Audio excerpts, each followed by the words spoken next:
हम औरतों को अपनी इज्जत करवाना आता ही नहीं है। घर में थकी हारी स्नेहा ने कदम अभी रखा ही था कि बेटा तरुण उस पर चिल्लाने लगा। मम्मी, आपको पता है कि मैं करेले की सब्जी नहीं खाता हूँ, फिर भी आपने मेरे लिए कुछ और नहीं बनाया। बहुत ज़ोर से भूख लगी है। घर में फ्रूट्स भी आप नहीं रखती। एक तो कॉलेज में आज प्रोफेसर ने पका दिया और फिर हारे आओ तो घर में कुछ मिलता ही नहीं। पीछे पीछे बेटी ताशी भी कमरे से बाहर आ गई। आज का दिन ही खराब है। एक तो क्लास टेस्ट अच्छा नहीं गया और आपने मेरे लिए सलाद भी काट कर नहीं रखा। आपको पता है कि मैं डाइटिंग पर हूँ। आपसे एक काम ढंग से नहीं होता।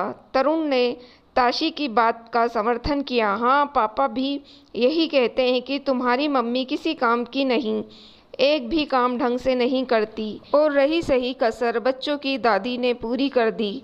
मेरा बेटा कभी गलत कह ही नहीं सकता। दो ही बच्चे हैं और उनकी भी ज़रूरतों का ख्याल नहीं रख पाती है। कितने दिनों से कह रही है कि मेरे घुटनों में बहुत दर्द है, अर्थो तेल ला दो। मेरा चश्मा टूट गया, उसे बनवा दो। लेकिन तेरी माँ को फुर्सत ही कहाँ। सुबह बाजार गई थी और अब लौटी है।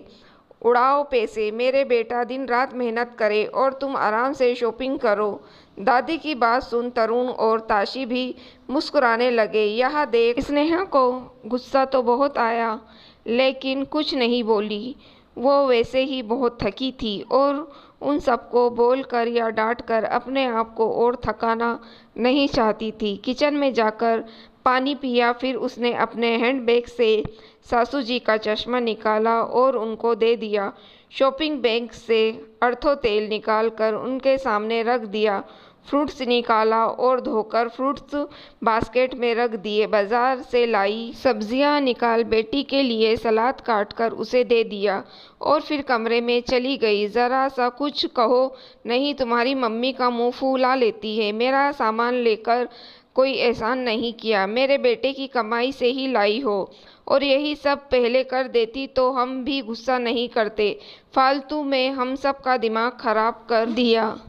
कनिका जी अपनी झेप मिटाने के लिए भी स्नेहा को ही दोष दे रही थी। अभी तक आप समझ ही गए होंगे कि स्नेहा की क्या स्थिति है। आपने ही घर में शायद एक पंचिंग बैग का जो आता मुक्का मार कर चला जाता। अरे अभी आप पिताजी अंजलि से तो मिले ही नहीं। अब जब घर के बाकी सदस्यों का यह व्यवहार था तो उनसे कुछ अलग की उम्मीद बिल्कुल भी मत करिएगा।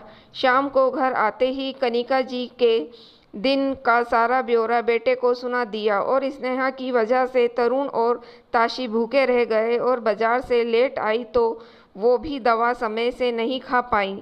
अनिल का मूड ऑफिस में बॉस की डांट के कारण वैसे ही बहुत ख़राब था और घर पर स्नेहा की शिकायत, उसका भी सारा गुस्सा स्नेहा पर फूट पड़ा।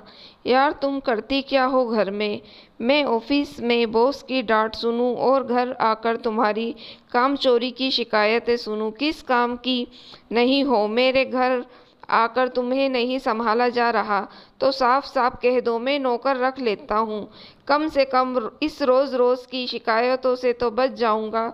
स्नेहा जिसने अपनी 20 साल की शादी में सिर्फ पति, बच्चे और सासू जी और उनके रिश्तेदारों को खुश करने में बिता दिया, आज यह सुनकर उसकी भी सहने की शक्ति पूरी तरह से खत्म हो गई। उसने कुछ नहीं बोला, लेकिन मन ही मन एक फैसला कर लिया। उसने 2-4 जगह फ़ोन किया और रात का काम ख़त्म किया और सो गई। सुबह स्नेहा के घर में एक बार फिर तरुण, ताशी, अनिल और कनिका जी के चिल्लाने की आवाज़ सुनाई दे रही थी। मम्मी, मेरा दूध ब्रेड कहाँ है? मुझे आज ओस्ट चाहिए। बहू, मेरे लिए आज उपमा बना देना।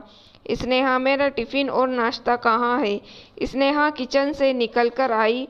आप सभी को क्या, कैसे और कितना खाना है, इसे बता दीजिए। किचन से एक औरत बाहर आई। ये माया है।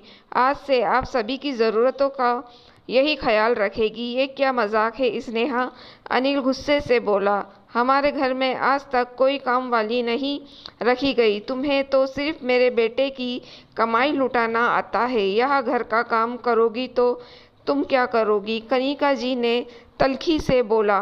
मम्मी जी, मैं वही करूँगी जो 20 सालों से आप लोगों की नज़रों में करती आई हूँ, आराम। और अनिल, आपने ही कल कहा था कि अगर मुझसे आपका घर नहीं संभाला रहा है तो आपको साफ साफ कह दूँ आप नौकर रख लेंगे। तो आज मैं आपको और बाकी लोगों को साफ साफ बता रही हूँ कि अब मुझसे आपका घर नहीं संभाला जाएगा। आप सभी को तकलीफ ना हो इसलिए माया को काम पर रख दिया। अब आपको जो चाहिए, जितना चाहिए, सब माया को समझा दीजिएगा। स्नेहा, यह क्या नया नाटक शुरू कर दिया? स्नेहा की बात से बौखलाया अनिल गुस्से से बोला। नाटक? यह नाटक नहीं है। नाटक तो आज तक आप सभी मेरे साथ करते आए हैं। आप पति बनने का, सासू माँ बनने का और तरुण ताशी, अब उन्हें क्या कहें? आज तक जिस घर को अपना समझकर संभालती आई, कल पता चला कि वो तो मेरा है ही नहीं। मेरी औकात इस घर में एक नौकर की है, या फिर शायद उससे भी बुरी। सुबह से लेकर रात तक सिर्फ और सिर्फ आप लोगों के बारे में सोचती, चिंता करती, लेकिन कभी बदले में मीठे दो बोल नहीं मिलते। सासू माँ को देखकर मम्मी जी, मैं बाजार घर की, आपकी, बच्चों की और आपके बेटे की ज़रूरतों का सामान लेने गई थी। आपके बेटे की कमाई से अपने लिए कुछ नहीं लाई। थकी हारी धूप में घर आई, किसी ने एक गिलास पानी भी नहीं पूछा। उल्टा शिकायतों का बैग लेकर सब शुरू हो गए मुझ पर चिल्लाना। तरुण के कॉलेज में कुछ गलत हुआ तो उसका गुस्सा मेरे ऊपर निकाल दिया। ताशी का पेपर खराब हुआ तो उसने भी अपना गुस्सा मुझ पर निकाल दिया। अनिल को बॉस से डांट पड़ी तो उसका फ्रस्ट्रेशन भी मुझ पर निकाल दिया। और मम्मी जी, इन्हें पता ही नहीं मुझसे कौन से जन्म की खुन्नस है। कभी आज तक प्यार के दो मीठे बोल बोले ही नहीं। आप सभी ने मुझे पंचिंग बैग समझ लिया, जिसका मन करता आता और अपनी भड़ास और चिड़चिड़ापन निकाल कर चला देता। हर बात मुझ पर छिड़क दिया जाता है। कभी भी आप लोगों ने मुझसे पूछा कि तुम्हें कोई तकलीफ है, तुम्हारी कोई चाहत है? इसमें आप लोगों की कोई गलती नहीं, क्योंकि हम औरतों को अपनी इज्जत करवाना आता ही नहीं। मम्मी जी, आपका बेटा अगर ऑफिस में मेहनत करता है तो मैं भी दिन रात घर में मेहनत करती हूँ। आपका बेटा सुबह 9 से 5 बजे तक नौकरी करता है, जिसमें संडे के अलावा और भी छुट्टी मिलती है। लेकिन मैं 24 घंटे और भी बिना छुट्टी के आपके बेटे का घर संभालती हूँ। आपको उनकी ज़रूरतों का हर चीज़ सही तरीके से मिल जाता है, फिर भी मुझे कहा जाता है कि मैं किसी काम की नहीं और ना ही मैं ढंग से काम करती हूँ। इसलिए मैं आज और अभी से आपके घर की जिम्मेदारी छोड़ रही हूँ। अपने कमरे में जाते हुए स्नेहा पलट कर बोलती है। अनिल, औरत सारी जिंदगी अपने वजूद को भुलाकर मकान को घर बनाने में लगा देती है और बदले में सिर्फ यही चाहत रखती है कि घर में सभी सदस्य उसे सम्मान दे, उसे प्यार के दो बोल बोले। लेकिन अफसोस में पूरे घर की ज़रूरतों का ख्याल रखती हूँ, लेकिन तुम सब मिलकर भी अकेले मेरा ख्याल न रख सके। सभी की आंखें शर्म से झुक गईं। सच ही तो कहा था स्नेहा ने। सभी ने जाने अनजाने उसे पंचिंग बैग समझ लिया था।